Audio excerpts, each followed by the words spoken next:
Hi guys, here's Paula, the crazy ozone lady, and in this live stream I will cover the topic of medical oxygen tanks. So this will be another installment in the series of Home Ozone Therapy 101. So we will cover all the basics of home ozone treatments. And the last time I gave an overview about what ozone equipment is needed to be able to do home ozone treatments and at home, and we went through all the different components, and I also showed a little bit of the ozone administration, how to do that. And in this live stream it will be all about medical oxygen tanks. So I posted a question a few days ago in the ozone group about what people would like to learn about home ozone treatments, and I was surprised at how many people said that they would like to learn more about oxygen tanks, because apparently a good number of people, they don't feel very comfortable about having a pressurized tank at home, and so they would like to know how to handle them safely and how to store them safely, and what the dangers and risks really are of having an oxygen tank at home.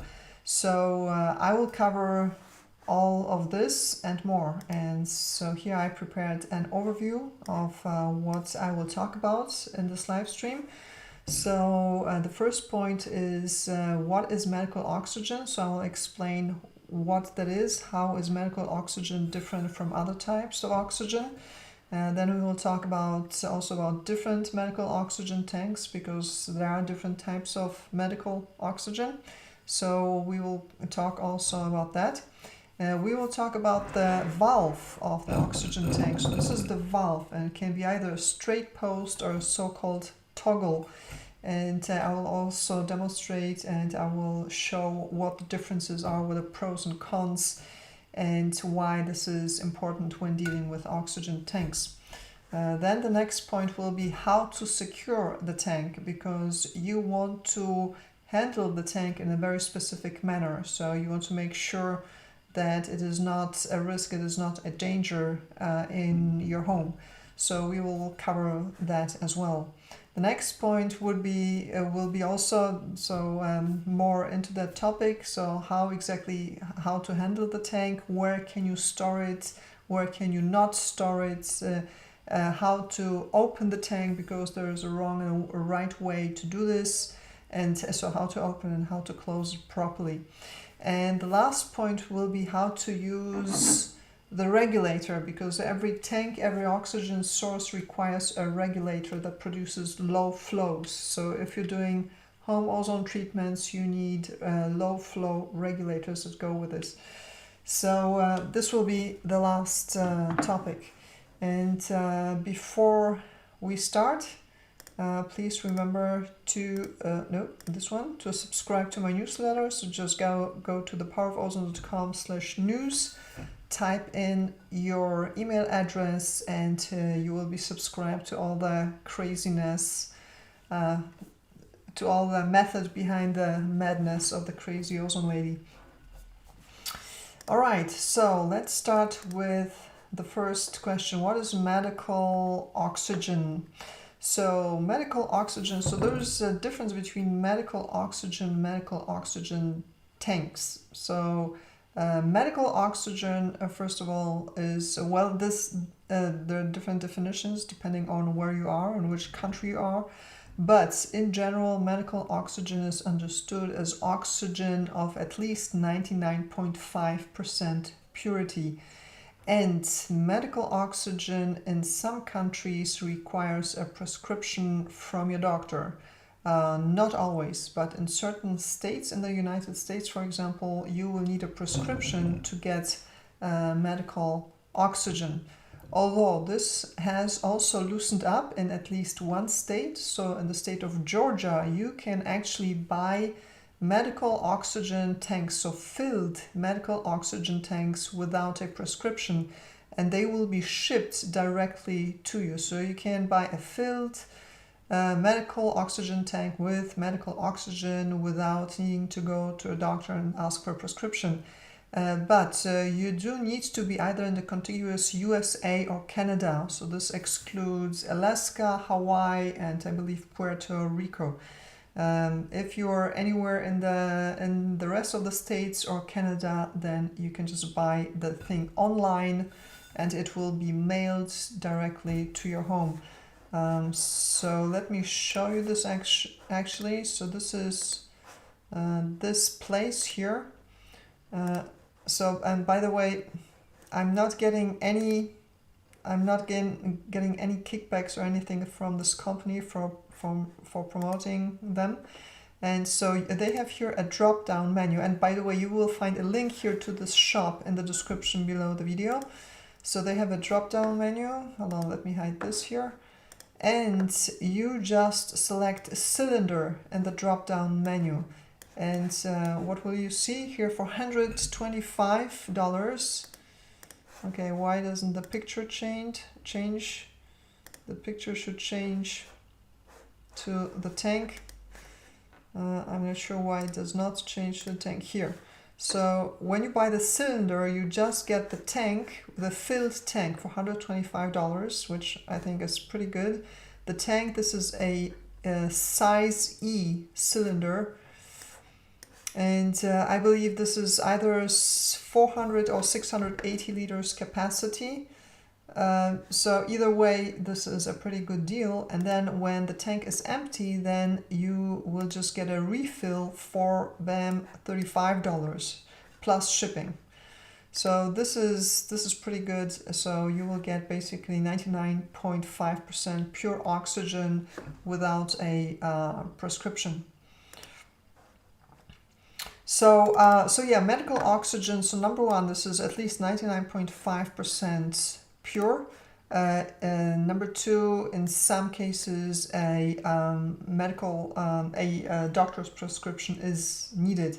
Another difference between medical oxygen tanks and industrial or other types of oxygen tanks is that medical oxygen tanks have a chain of custody, and what that means is that basically every stop of the path between the filling of the cylinder to the patient is documented. And this is important that, for example, in case something happens, some accident happens, and somehow the tank got filled with some other gas than oxygen, so and that when the patient got hurt by this, so they can trace it back and they can find out, okay, where did the problem occur, who is responsible, and how can this be fixed, and who is liable. So this is the difference between medical oxygen tanks and industrial oxygen tanks, where you don't have a chain of custody. Now, up until recently, it was widely believed that the content of the tanks, so whether it was medical or industrial tank, that the content was the same, that the tanks were filled with the same type of oxygen, namely at least 99.5% purity. But so several things happened. So some people actually questioned this, and from what I understand, one of the people who questioned this was Dr. Rowan. He said that according to the information he received is that industrial tanks, it's possible that they're not completely emptied before they're refilled with oxygen. So with industrial tanks, it is possible that there is a small residual gas that is not oxygen, so that may be air, and air is up to 80% nitrogen. And this seems to have been verified, at least in one case, by a member of our Facebook group who actually went ahead and he tested the content of his industrial tank, and it's turned out that his tank had only 96% oxygen.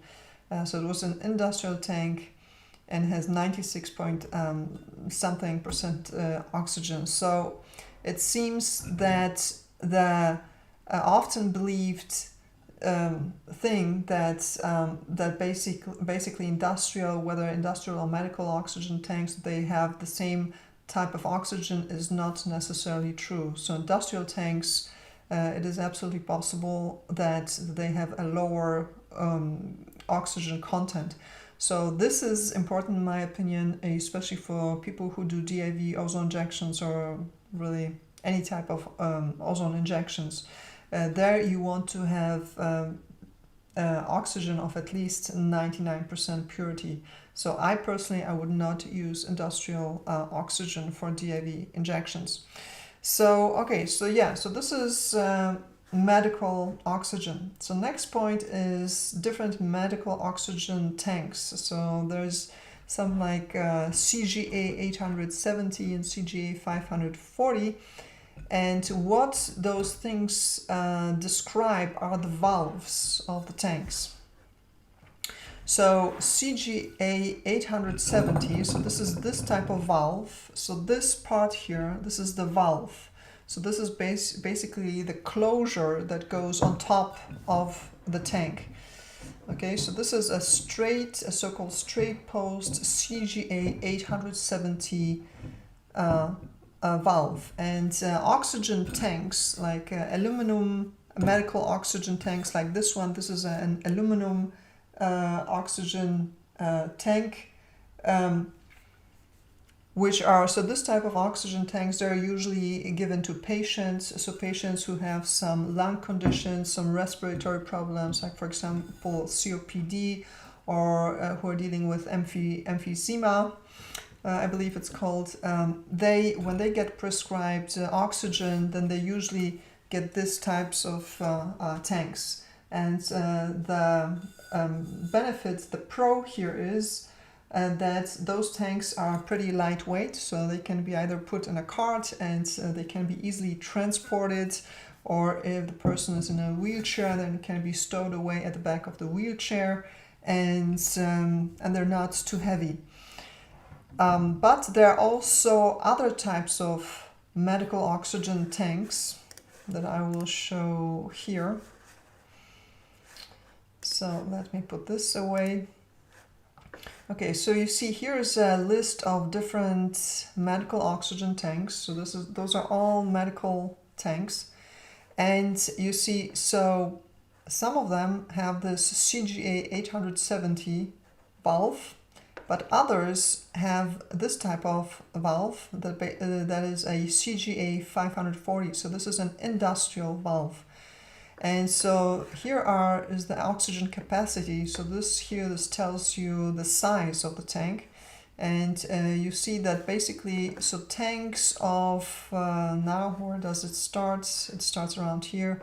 So tanks which have 1,700 liters oxygen capacity and up, they can have this industrial valve, the CGA 540 valve.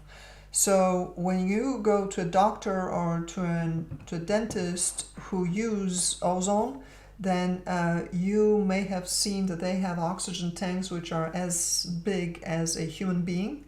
And then they usually tend to have those CGA 540 valves, and they tend to be not made of aluminum but out of steel. So a tank with an industrial valve, it can be either steel or aluminum. It can hold medical oxygen. So the point here is that you cannot necessarily tell from how the tank looks like, you cannot tell what type of oxygen it is filled with. Right, so this is what I wanted to point out here. But those types of sizes, so this is, I believe this either 420 or 680 liter tank. So they usually have this type of valve. You see, it has one opening here and one like indentation here, and then here has three holes that fit exactly into the right regulator. Okay, next point, toggle versus straight post valve. So yeah, as I said, this is a straight post valve, and what that means is that in order to be able to open it, you need a wrench like this, or a so-called cylinder key. So either a cylinder, a key, or a wrench. And you just put it here over this knob on top of the valve, and then you turn it, and then you open. This is how you open the valve. Now, I do not recommend that you do this with a full tank, so don't do what I just did. This tank is empty, so I could do it without a problem. But if you did what I just did without a regulator being attached to it, you would have lost most of the oxygen within seconds. But yeah, so a straight post valve requires a wrench. A toggle, so let me switch again here. And by the way, in the description of the video you will find a link to an article I wrote about oxygen tanks, so you will find more information, and most of the things that I mentioned here you can find also in that article. And this is a picture from the article. So you see, this is the difference between post and toggle. So toggle means that there's like a little handle attached to the valve. So with that handle, you don't need a wrench, because that handle basically, you use that handle to either open or close the valve. Okay, so this is important because, for example, if you order the tank from OMS Supply, it comes without the wrench. Okay, let me show this here again. So when you click here on cylinder, it comes without the cylinder key, but you can get the key, all right? But you need to then select key and then put this separately into your shopping cart. Okay, here's how the key looks like from OMS Supply. So yeah, so if you buy, depending on what type of valve you get, you need either an extra wrench or not. And this is really the main, this is the only difference. Okay, next point. How to secure the tank. Okay, so a tank, an oxygen tank, this is basically gas under extreme pressure. So an oxygen tank, this is basically 200 bar of oxygen gas that is compressed at 200 bar inside that bottle. And so some people, they become really nervous when they realize this, and when they have this thing that stands basically under extreme pressure at home. And there is some validity to it, because yes, at least theoretically, what can happen is that when the valve becomes severed, or some accident happens, something very, very heavy falls on the valve and it gets damaged, then basically it can turn into a missile. I don't know if I pronounce this correctly, missile or missile. I cannot remember this. I think I say this in every live stream. I'm not sure how to pronounce this correctly. But yeah, so yes, theoretically this can happen. So you should take care to secure the tank in a way where the risk of severing the valve will be minimized. So as I said, theoretically, and yes, also practically, so there are also YouTube videos one can look up where such a thing has happened. You can see how an oxygen tank is projected erratically throughout a room and does great damage. But in reality, this is extremely, extremely rare. So yes, this is theoretically it is possible. Practically, it is extremely difficult. I think what would need to happen is that if you took like a huge hammer and with all your force just tried to damage the valve, then you could succeed and you could actually damage the tank, and it could become dangerous. Or let's say if there was an earthquake and I don't know, part of the ceiling dropped on the tank, then yes, again, this could happen, but those occurrences are extremely, extremely rare. And the fact that filled oxygen tanks have been for decades, as long as pressurized oxygen tanks exist, have been transported via mail in Europe and probably also in other countries. So in Europe, in the United States, this is a relatively new thing, but in Europe they have been transporting tanks via mail. I can easily just order pressurized 200 bar tank of whatever size, and they will just deliver it to my home without a problem. So this has been going on for, as I said, for decades in various parts of the world.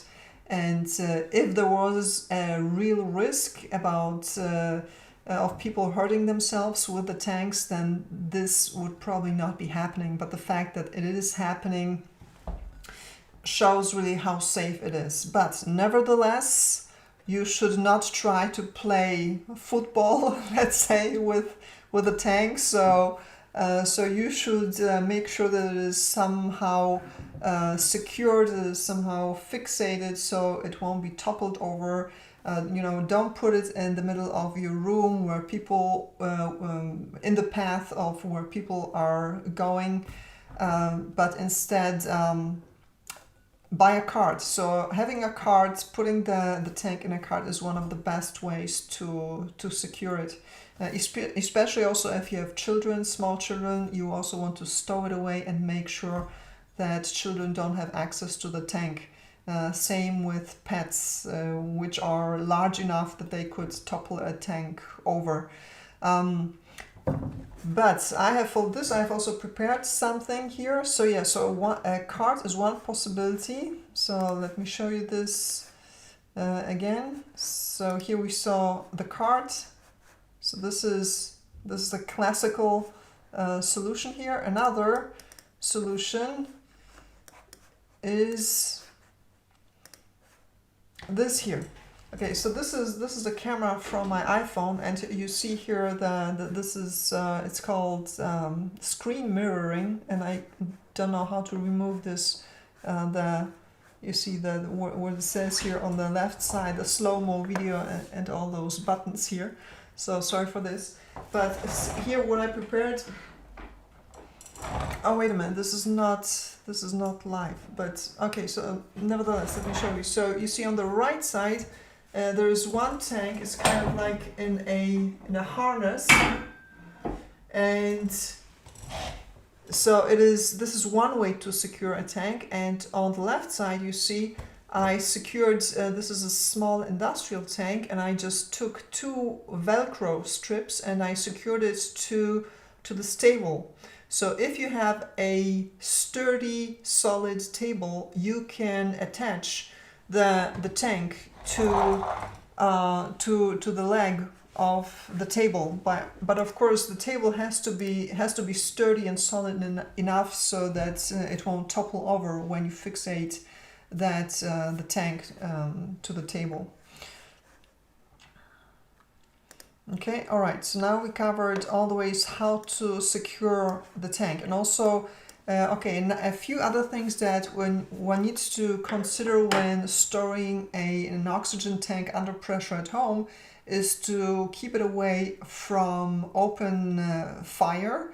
So if you have a fireplace, whether wooden or gas fireplace, you don't want to have oxygen nearby, because the oxygen will increase the fire. Now, oxygen by itself, and ozone as well, is not explosive, but if there is already a fire present, then the oxygen will basically fuel the flames and will make the flames bigger. This is one thing. Another thing is that fireplaces and also heaters and basically any heat source should be kept away from the tank, or rather the tank should be kept away from the heat source. And also the tank should not be placed in the sun. The reason for this is that when heat is when the tank is exposed to heat, then the gas inside will expand. And if it expands too much, then it could burst, the valve could burst. And again, this could be dangerous. So the tank should be kept away from any heat sources, from any open fire, but also from oil. So you should not, if you have oil on your hands, you should not handle the tank with oily hands. So always wash your hands before you handle your oxygen tank. All right, next point. How to handle the tank in the sense of how to open and close it. All right, so for this, let me switch over here to this camera. Okay, guys, you see all those preparations, all this high tech here, several cameras, several angles and whatnot. By the way, so this camera, I don't know what this program does to me, but like this, it makes me look like 10 years younger. Like I don't look like this. I don't know what it is here. There's some option or something that is activated. I have no idea, but it's like I don't really look like this. But anyway, okay, so here we have the tank with a straight post valve. And okay, so how do you open and close it properly?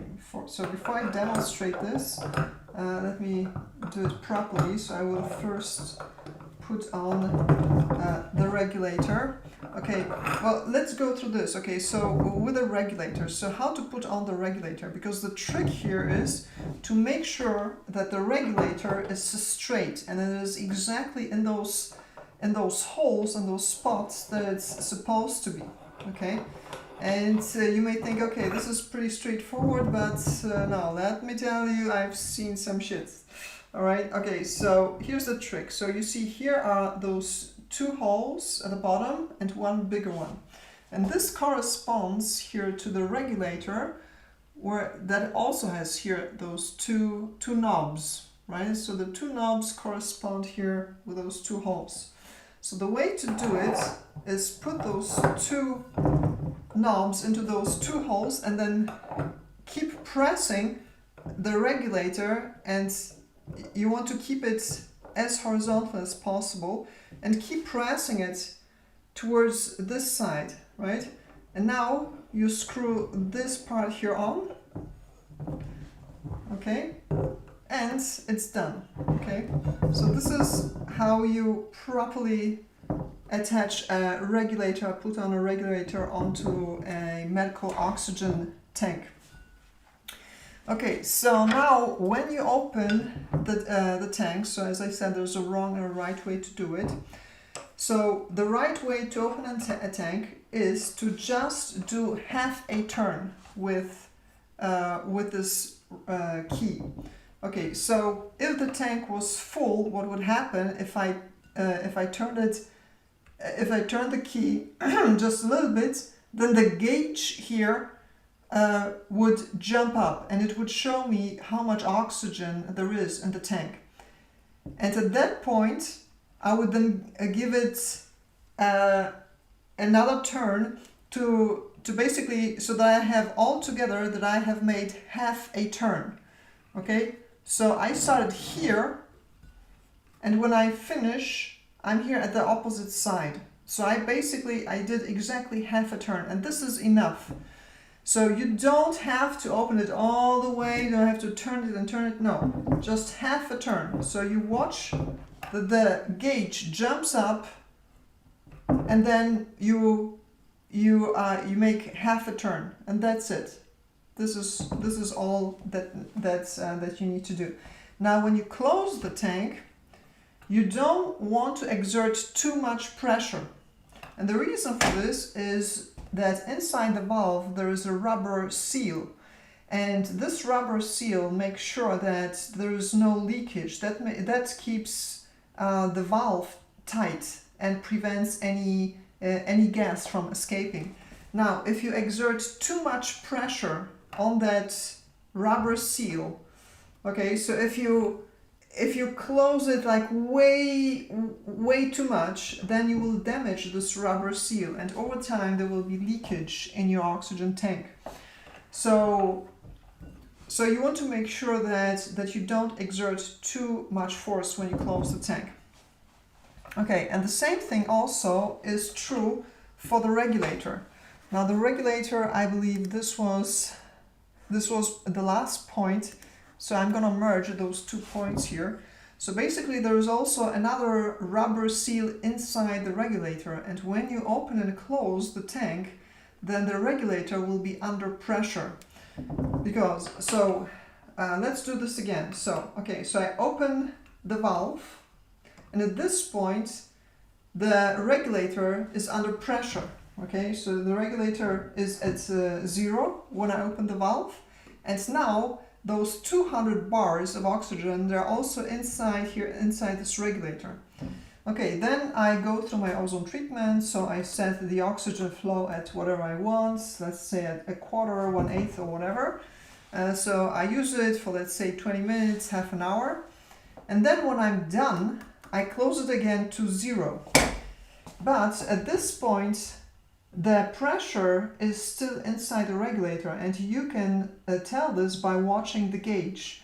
So when the regulator is closed, so when it is set to 0, and you see that the gauge is up, it's not at 0, but it is at whatever it shows how much oxygen there is in the tank. That means the regulator is under pressure, and if you allow this to happen, so if you don't release the pressure, then this pressure over time will damage this rubber seal inside the regulator, and also the regulator will start to leak. So how do you prevent this? You prevent this by releasing the pressure from the regulator after each time that you use the oxygen tank. And the way to do this is first to close the valve of the tank. So you close it so that you know, okay, this is really tight, but again, without exerting excessive force. So the valve is closed. Now you open the regulator all the way up to the highest flow, and this will be in most cases 4 liters per minute. And at this time you will hear a hissing sound, and this hissing sound is produced by the oxygen that comes out at this really high flow of 4 liters per minute that comes out here. Will come out through the tubing that will be attached to the regulator, and you will watch the gauge go down in real time. So the gauge will be going down pretty quickly. So you will be watching this, and when the gauge has arrived at 0, then that means you have released the pressure from the regulator. And at this point, you then close the regulator by setting it to 0. And this way you're done. And at this point, the valve of the oxygen is closed, and the regulator of the oxygen tank is closed, and it has been purged from the excess pressure. So this is how you properly handle an oxygen tank and an oxygen regulator. So really there is not much to be afraid of, but I can absolutely understand the sentiment, because I have to admit that it also makes me a little nervous having oxygen tanks under pressure at home. But reality is that rarely any accidents happen, and you really kind of, again, have to go out of your way to make this happen. So as long as you respect the few tips that I gave you in this video, this is pretty safe, and not much can happen. All right, now let me see if there are any questions.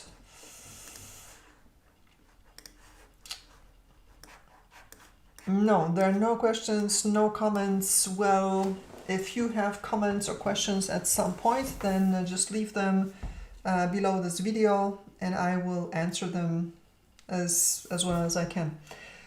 So yeah, thank you very much for watching. I was not giving anything that could be misunderstood as medical advice. I'm not going to give a disclaimer. But anyway, so thank you again, and see you in the next one. Bye bye.